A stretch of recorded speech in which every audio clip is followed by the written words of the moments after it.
Assalamualaikum warahmatullahi wabarakatuh. Perkenalkan, nama saya Arya Saputra dan di sebelah saya adalah Febri Amsar. Kami dari Prodi Pendidikan Bahasa Sastra Indonesia. Di sini izinkan kami mempresentasikan tugas reflektif. Jadi pada identitas profesional, kami sebagai calon profesional melihat diri kami sebagai calon pendidik, karena menjadi seorang pendidik bukan sekedar profesi untuk mencari nafkah, melainkan sebuah panggilan jiwa untuk menciptakan dampak langsung dan menjadi bagian dari perjalanan tumbuh kembang generasi muda.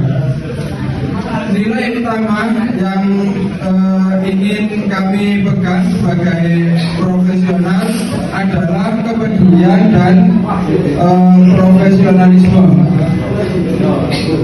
Sebagai seorang pendidik, kami memegang dua nilai, yaitu kepedulian dan profesionalisme.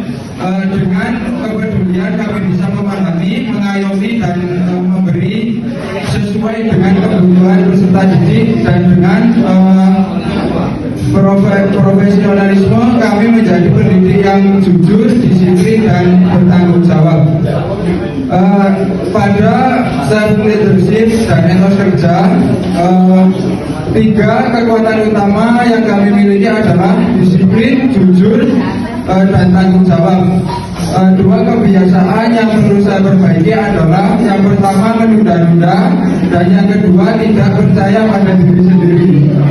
Terus sikap kerja yang ingin kami terapkan sebagai profesional adalah kerjasama dan proaktif, karena dengan kerjasama pekerjaan menjadi lebih mudah dan ringan, dan dengan proaktif akan meningkatkan kualitas diri dan mencapai tujuan dengan lebih efektif. Mungkin tidak saja teman-teman. C. Integritas dan mental pemimpin. Sikap terhadap integritas. Pendapat saya tentang plagiarisme, kejujuran akademik dan tanggung jawab tim. Jadi menurut kami ketiga poin di atas itu merupakan dasar integritas dasar seorang mahasiswa profesional. Dengan sikap jujur, bertanggung jawab, dan anti plagiarisme itu dapat membentuk mahasiswa menjadi profesional. 7. Pengambilan keputusan sulit. Ini bisa kita ambil contoh ketika kita harus memberikan kritik pada seseorang bawahan yang lebih senior. Ketika bahwa saya lebih salah, saya ulang, ketika bahwa bawahan kita salah dalam mengambil keputusan, saya akan memberikan kritik dan saran yang akan saya sampaikan secara empat mata saja, dengan tujuan menjaga profesionalitas kerja dan tidak mempermalukan karyawan yang lain. D. Komunikasi kepemimpinan. Gaya komunikasi. Ada tiga pilihan, kita pilih yang kolaboratif. Alasan kita memilih gaya kolaboratif tersebut karena komunikasi kolaboratif itu mencerminkan keterbukaan, menghargai tujuan bersama. Ini merupakan pendekatan komunikasi yang tidak hanya fokus pada penyampaian pesan, tetapi bagaimana kita mencapai hasil terbaik secara bersama-sama. 9. Peran public speaking. Peran public speaking dalam profesi yang saya pilih karena public speaking berperan penting bagi karir ataupun membangun kualitas diri. Seseorang yang memiliki potensi namun tidak pandai dalam public speaking, dia tidak akan memaksimalkan untuk mempublikasi dirinya sendiri. Maka dari itu kemampuan public speaking sangat penting bagi mahasiswa maupun profesional, terutama seseorang pendidik yang harus mampu memberikan arahan peserta didiknya. Untuk yang terakhir, komitmen aksi atau penutup. komitmen pengembangan diri, kami menunjukkan ada 3 poin di sini. Yang pertama, proaktif, berkomitmen untuk mempelajari skill yang baru sesuai dengan kemampuan kita. Yang kedua, disiplin, datang di kelas perkuliahan 10 menit sebelum kelas dimulai. Dan yang ketiga, tanggung jawab, melakukan evaluasi mingguan untuk meninjau sejauh mana tanggung jawab yang sudah dikerjakan. Nah, itu demikian dari kami, Prodi Pendidikan Bahasa dan Sastra Indonesia. Kami adik, Assalamualaikum warahmatullahi wabarakatuh.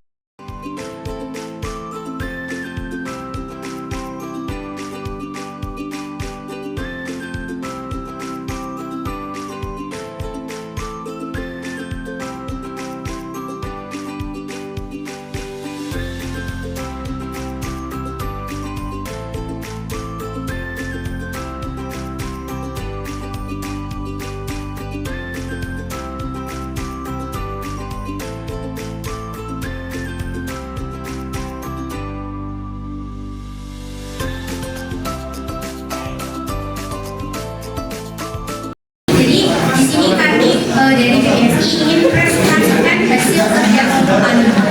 Sebelumnya saya ingin berpantun terlebih dahulu. Ke pasar beli jajan. Cakep. Lapis dan ketan tidaklah sama. Cakep. Halo semua rekan-rekan. Mohon perhatikan dengan seksama. Oke.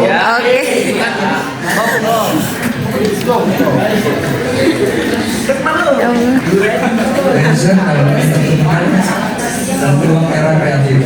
Yang pertama, pemahaman mindset entrepreneur. Menurut saya mindset entrepreneur adalah cara kita melihat peluang dan mengambil keputusan dan memberikan solusi dari permasalahan yang dihadapi dan terus belajar dari proses tersebut sehingga bisa terus berinovasi dan memberikan solusi. Yang kedua, peluang di era kreatif. Peluang usaha yang menurut saya relevan di era kreatif saat ini mungkin jasa. Alasan memilih peluang tersebut di era digitalisasi ini informasi begitu banyak sehingga orang sadar bahwa menjadi ahli dalam segala hal itu mustahil. Orang yang sibuk cenderung memilih membayar ahli yang profesional dalam bidang tersebut agar pekerjaan cepat selesai dan tidak mengganggu pekerjaan pribadi. Selanjutnya, menggali dan memvalidasi ide bisnis. Ide bisnis awal, nama ide usaha, roasting coffee.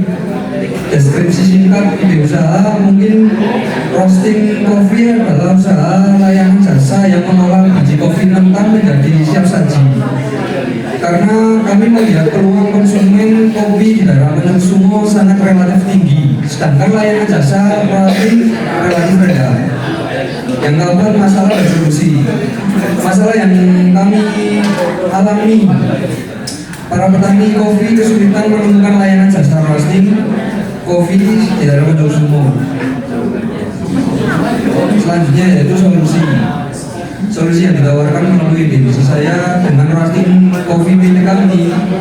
Petani kopi daerah Penyensumo tidak perlu jauh-jauh untuk mengelola kopi karena wilayahnya juga di daerah Penyensumo.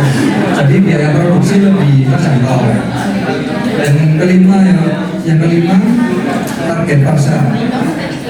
Target utama konsumen masyarakat umum dan target terdekat. Karakteristik singkat target konsumen, kami memilih konsumen yang memiliki komunikasi yang baik sehingga kerjasama dua belah pihak dapat berlangsung panjang. Yang selanjutnya dilanjutkan